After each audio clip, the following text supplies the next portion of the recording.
teman-teman, selamat datang kembali. Perkenalkan, nama aku Loranita Barubangun, mahasiswa semester 3 jurusan manajemen dari Universitas Negeri Medan. Nah, di video kali ini aku mau ngejelasin bagaimana sih cara menginput data pada SPSS hingga menghasilkan output. Nah, di video kali ini merupakan tugas dari mata kuliah Statistik Multivariat. Nah, untuk kelanjutannya kita langsung masuk ke lembar kerjanya aja yuk. Jadi kita sekarang udah ada di tampilan awal SPSS-nya. Sekarang untuk menginput datanya, kita tinggal buka ini nih, yang logo file. Nah, habis itu kita klik di sini. Nah, di sini kita tinggal cari di folder mana kita menyimpan data kita. Kayak aku tadi kan nyimpan foldernya di dokumen statistik multivariat. Nah, untuk ininya files of type-nya, jadi kita tinggal nentuin tipe file yang bakalan kita input itu apa. Kebetulan yang mau aku input di sini Excel, jadi ini yang kita ubah jadi Excel. Nah, kan udah muncul nih file-file Excel yang tersimpan di statistik multivariat. Nah, file yang pertama yang mau aku input yaitu factors XLS. Oke, open. Oke, kita tunggu sebentar sampai datanya masuk. Oke, kita klik OK.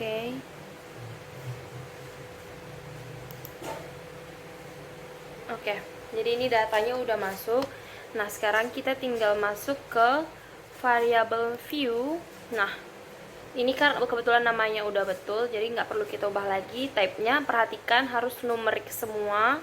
Nah, di width-nya kita ubah semua jadi 8.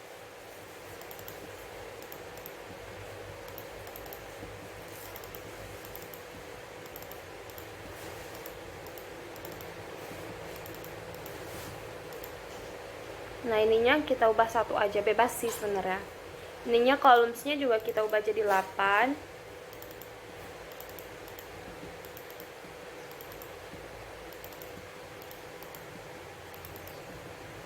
Nah, align-nya right juga nggak apa-apa, bebas sih mau right mau left. Nah, sekarang measure-nya kita ubah jadi nominal semua ya teman-teman.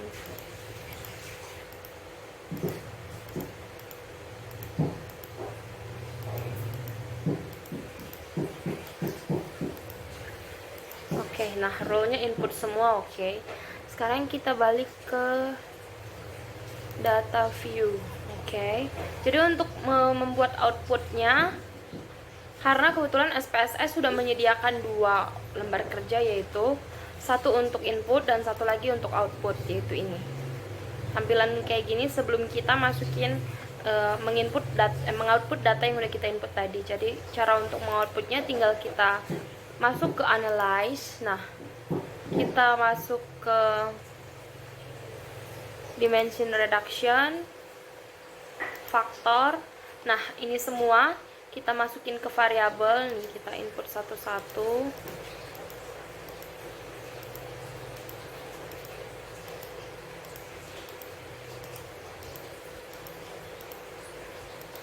Oke, di bagian deskriptifnya kita checklist yang KMON Better Let's Test sama yang anti image.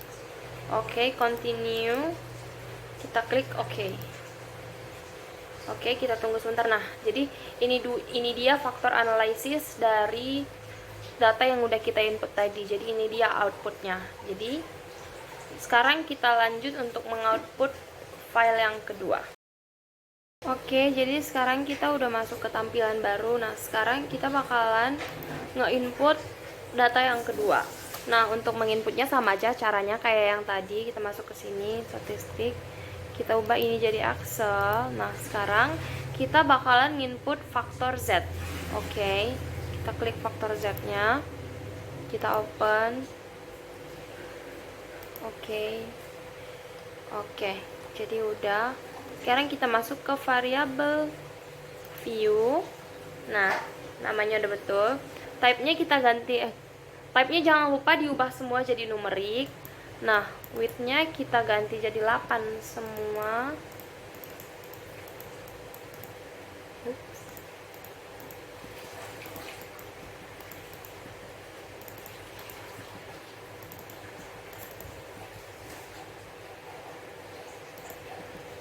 Di bagian desimalnya bebas sih, soalnya di bagian desimal itu cuma menentukan angka di belakang koma yang kita mau. Oke, di bagian bener-bener this measure-nya kita ganti semua jadi nominal. Oke, row-nya bener, input, alight-nya bener, right. Oke, kita balik ke data view. Nah, karena di data kali ini kita bakalan menstandarisasi data dengan Z-score, jadi kita masuk ke bagian analyze, masuk ke descriptive statistik, masuk ke deskriptif. Nah, ini semua kita masukin ke variabel dulu.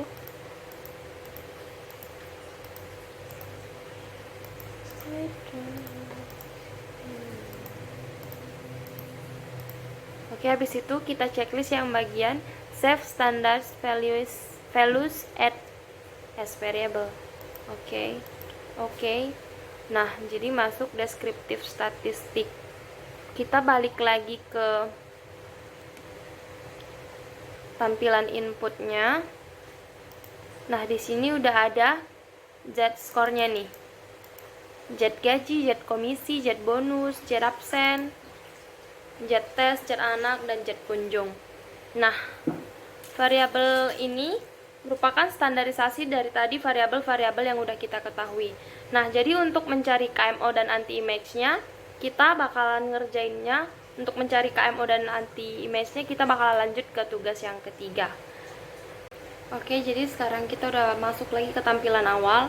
Sekarang kita bakalan input data yang ketiga. Cara inputnya sama aja kayak sebelumnya. Masuk ke file. Nah, udah benar. Ininya kita ganti jadi Excel. Kita masuk sekarang ke faktor Z-score. Oke, open.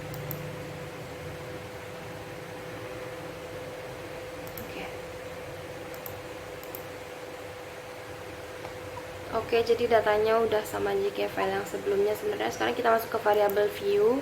Ininya type-nya jangan lupa ubah jadi numerik, dan width-nya kita ubah lagi jadi 8.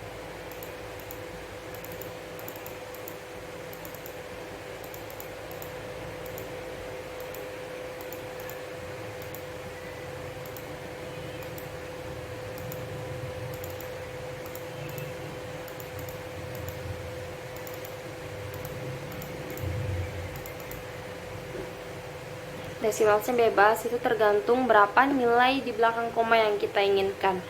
Oke, misalnya kita ubah juga jadi nominal.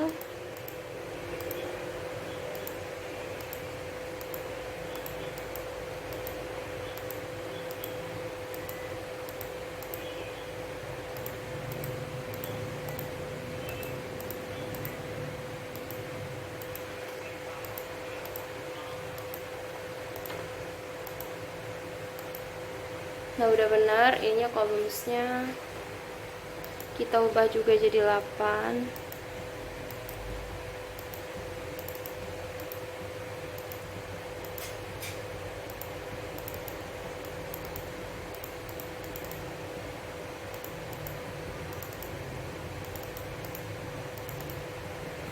Oke, jadi karena di sini kita mau mencari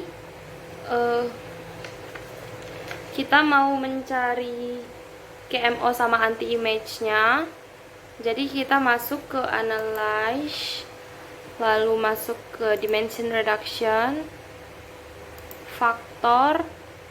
Nah, di sini kita bakalan masukin yang ada Z-nya ke bagian variabel aja, yang ada Z-nya aja ya, teman-teman.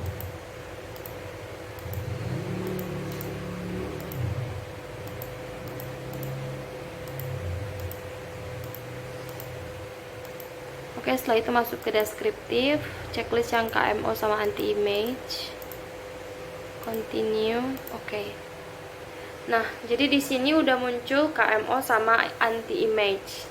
Jadi belum selesai sampai di sini, kita harus mencari apakah datanya sudah tersignifikan atau belum. Gimana sih data yang udah tersignifikan?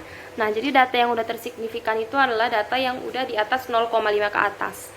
Karena jika di bawah 0,5 ke bawah itu belum bisa kita analisis. Jadi ini udah KMO-nya udah di atas 0,5, 0,507 berarti udah di atas 0,5. Nah, kita lihat di anti-image correlation-nya, kita lihat yang pangkat A. Jika ada yang di bawah 0,5, maka itu tidak bisa kita analisis. Ini contohnya yang ada di jet komisi. Nah, ini udah di atas di bawah 0,5. Ada jet komisi, jet bonus. Terus ini ada yang jet anak sama jet kunjung. Nah, kita perhatikan data-data yang di bawah 0,5 ini harus kita hapus karena mereka tidak layak untuk dianalisis. Jadi gimana sih cara menghapusnya? Jadi cara menghapusnya itu kita harus balik lagi ke sini. Nah, jadi tadi data yang mau kita hapus, kita masuk lagi ke analyze, masuk ke dimension reduction faktor. Nah, jadi kita keluarkan tadi ada beberapa, yaitu ada jet komisi kita keluarkan, jet bonus juga kita keluarkan, jet anak juga kita keluarkan, nah jet kunjung juga kita keluarkan. Nah, jadi sisa 3 variabel yang nominalnya tuh di atas 0,5. Oke, deskriptifnya udah bener, continue. Oke, jadi faktor analisisnya kita lihat lagi. Jadi ini jet gaji, jet absen, sama jet tes udah berada di atas 0,5. Jadi data ini sudah layak untuk kita analisis. Jadi sekian untuk penyelesaian video 1. Jadi untuk penyelesaian analisis selanjutnya kita bakal masuk ke video kedua.